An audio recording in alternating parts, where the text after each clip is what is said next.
Hai, shalom bagi kita semua. Beberapa orang bertanya kepada saya, bagaimana sih dosa menghujat Roh Kudus itu dan mengapa dosa ini adalah dosa yang tidak terampuni di dalam kitab suci.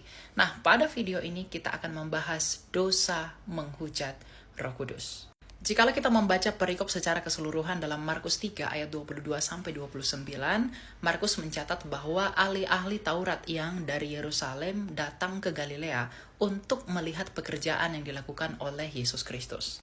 Dan ketika ahli Taurat bertemu dengan Tuhan Yesus sedang melakukan mujizat kerajaan Allah, yaitu pengusiran setan.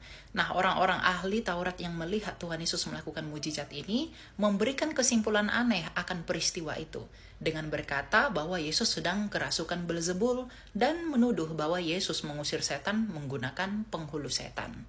Dan hal itulah yang membuat Tuhan Yesus mengeluarkan pernyataan bahwa dosa hujat terhadap Roh Kudus tidak akan terampuni baik di dunia ini dan juga di dunia yang akan datang. Lalu apa itu menghujat Roh Kudus dan seperti apa tindakannya?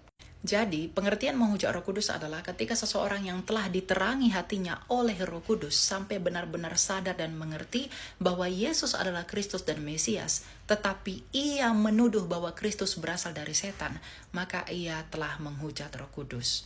Sama seperti ahli Taurat yang hatinya telah diterangi Roh Kudus melalui pekerjaan Yesus Kristus, yaitu pengusiran setan, tetapi mereka malah menuduh bahwa Yesus sedang kerasukan setan dan mengusir setan menggunakan penghulu setan. Dan ada begitu banyak orang Kristen yang merasa takut dan berpikir bahwa mungkin saja kami telah melakukan dosa hujat terhadap Roh Kudus. Justru orang-orang yang seperti itu adalah orang-orang yang tidak melakukan dosa menghujat Roh Kudus.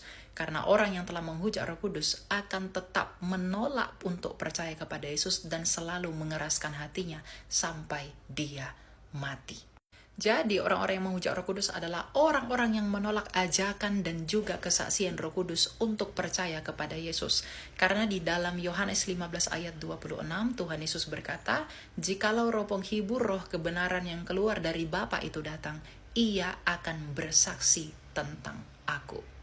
Jadi, jikalau kita masih mengaku secara tulus dan sadar bahwa Yesus Kristus adalah Tuhan dan Ia adalah firman Allah yang turun ke dunia ini, maka kita belum menghujat Roh Kudus. Karena dalam 1 Yohanes 4 ayat 2 dikatakan, siapa yang mengaku bahwa Yesus Kristus datang sebagai manusia, ia berasal dari Allah. Dan buat kamu yang sudah mengerti dengan benar bahwa Yesus Kristus adalah Tuhan, jangan murtad dan jangan tunda untuk datang dan percaya kepada Dia, agar tidak terjatuh ke dalam dosa yang tidak terampuni, yaitu hujat terhadap Roh Kudus. Demikian dapat saya sampaikan, Tuhan berkati.